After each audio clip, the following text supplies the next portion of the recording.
오늘 본문 이렇게 시작했습니다. 세일산에 있는 에돔 족속의 조상 에서의 족보는 이러하고. 그러니까 이제 에서의 이름은 사라지고 에돔이라고 하는 이름이 등장하는 것입니다. 한 사람의 이름이 한 민족, 한 가문의 이름이 되는 것입니다. 아들에게서 손자가 나오고 손자들이 족장이 되고 또 족장이 왕이 되고 그렇게 한 가문이 한 민족으로 자라나게 됩니다. 그렇게 오늘 본문을 쭉 나열한 뒤에 저 맨 끝에 가서 이렇게 말하는 것입니다. 에돔 족속의 조상은 에서더라. 이스라엘의 족보도 아니고 에서의 족보, 에돔의 계보. 우리가 이걸 알아서 무엇하나. 하지만 우리는 여기서 아이러니하게도 하나님의 약속을 발견하게 됩니다. 10절을 보니까 에서의 아들 엘리바스와 르우엘, 그리고 저 밑에 내려가면 14절에 여우스와 얄람과 고라. 이 에서의 5 아들, 이 5명에 대해서 혹시 아시는 분 계십니까? 전혀 우리가 알 수 없는 이름들이죠. 근데 엘리바스의 아들 이름은 우리 귀에 좀 익습니다. 12절 보니까 에서의 아들 엘리바스는 딥나에게서 아말렉을 낳았다. 아말렉, 에서의 손자입니다. 훗날 광야의 이스라엘을 가장 먼저 쳤던 바로 그 민족. 야곱의 그림자였던 에서, 그리고 그 후손 역시도 이스라엘의 그림자로 자라나고 있습니다. 15절을 보니까 이제 그 자손의 호칭이 이제는 족장이라고 하는 이름으로 다시 불리게 됩니다.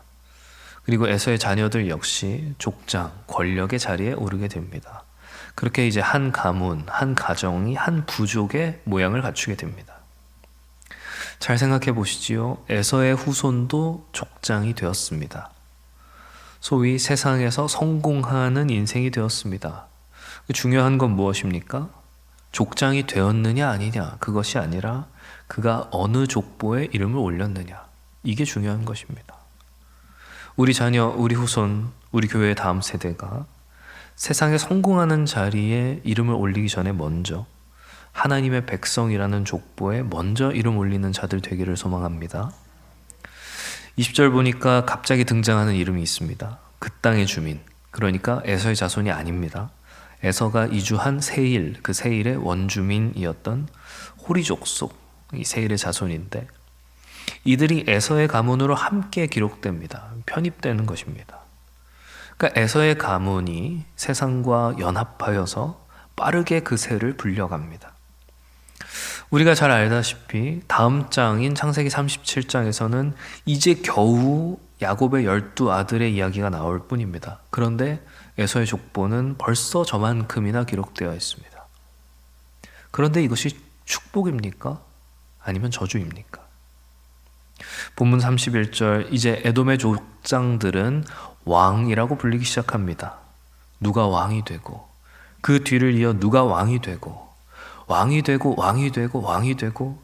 그런데 여기 왕이 되었다라는 말만큼이나 반복되는 표현이 하나 더 있습니다. 무엇입니까? 죽었다는 말입니다. 벨라가 죽고 요밥이 왕이 되고, 요밥이 죽고 후삼이 왕이 되고, 왕이 되지만 죽습니다. 죽는다는 것입니다. 왕이 되었으나 죽는다. 그래서 얼핏 보면 이것은 왕의 족보 같아 보이지만 다시 보면 이것은 죽음의 족보입니다. 그리고 놀랍게도 말입니다. 본문 31절을 우리가 다시 한번 보면 이렇게 시작합니다. 이스라엘 자손을 다스리는 왕이 있기 전에. 이 말이 참 놀랍지 않습니까? 성도 여러분들, 이 구절을 어떻게 읽히십니까?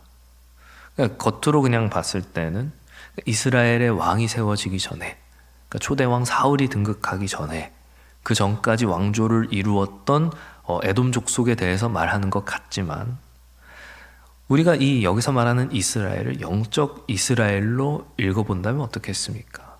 다시 본문을 읽어본다면 이스라엘 자손을 다스리는 왕이 있기 전에, 그러니까 영적 이스라엘인 이스라엘, 그들의 왕이신 우리 주님이 오기 전에 죽음을 반복할 수밖에 없는, 죽음의 계보를 살아갈 수밖에 없는 그런 우리의 모습을 이 본문이 보여주는 것 같기도 합니다.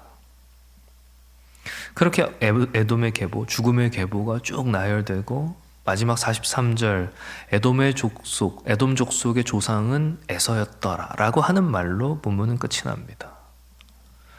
1절에서 에서 곧 에돔의 족보는 이러하니라 라고 시작했던 36장이 에돔 족속의 조상은 에서였다 라고 하는 말로 끝나는 것입니다. 그러나 성도 여러분, 우리가 내일 살펴보겠지만 37장으로 넘어가면 1절 야곱이 가나안 땅 곧 그의 아버지가 거류하던 땅에 거주하였으니 2절 야곱의 족보는 이러하니라 라고 하면서 이제 에서의 족보가 36장에서 끝이 나고 37장에서 야곱의 족보가 시작되는 것입니다. 물론 창세기 37장 결코 아름다운 이야기는 아닙니다. 그 안에 미움이 있고 그 안에 버림이 있고 또 그 안에 잔인함이 있습니다. 하지만 그 족보가 야곱의 족보라는 것입니다. 일찍이 하나님께서 아브라함에게 말씀하신 언약이 있습니다. 내가 내 언약을 나와 너 그리고 내 후손 사이에 세우겠다. 영원한 언약으로 삼겠다. 그리고 내가 너와 내 후손의 하나님이 되겠다. 그리고 이 하나님의 약속이 아브라함에게서 이삭으로 또 이삭에게서 야곱으로 흘렀습니다. 야곱이 거주하던 그곳보다 야곱보다 먼저 하나님의 약속이 먼저 와 있었던 것입니다. 한 사람이 한 가문이 된다는 것은 야곱과 에서 모두에게 일어난 일입니다. 그리고 어쩌면 야곱에게 그것은 더 더디게 일어나는 것 같아 보이기도 합니다. 하지만 하나님의 약속은 어떤 상황에도 흔들리지 않고 그 길을 간다는 사실을 믿으시길 바랍니다. 사랑하는 성도 여러분, 말씀을 맺으려 합니다. 5월 가정의 달입니다. 우리도 각자 한 사람의 자리에서 한 가정, 한 가문을 이루며 살아갑니다. 우리의 가정뿐만 아니라 교회 공동체 안에서도 다음 세대를 세워가며 믿음의 대를 이어가고 있습니다. 그렇다면 우리는 무엇을 이어가야 하겠습니까? 세상에서 알아주는 높은 자리, 족장의 이름, 왕의 이름입니까? 아니면 하나님의 약속, 그리고 그 약속과 함께 믿음의 족보를 이어가야 하는 것입니까? 내가 너와 내 후손의 하나님이 되리라. 그 하나님의 약속이 있는 자리에 우리가 있고 또 우리가 서 있는 그 자리를 지나 우리 후손들에게도 흘러갈 수 있기를 축복합니다. 사랑하는 성도 여러분, 부디 바라옵기는 이스라엘의 왕이 세워지기 전에 있었던 그 죽음의 계보를 끝내고 우리와 우리 가정과 우리 교회의 왕으로 오셔서 그 이름을 굳게 세우시는 예수, 그 예수의 이름을 붙들고 우리 믿음의 가문을 세워가시는 저 여러분들 다 되시기를 주님의 이름으로 축원합니다. 기도합니다.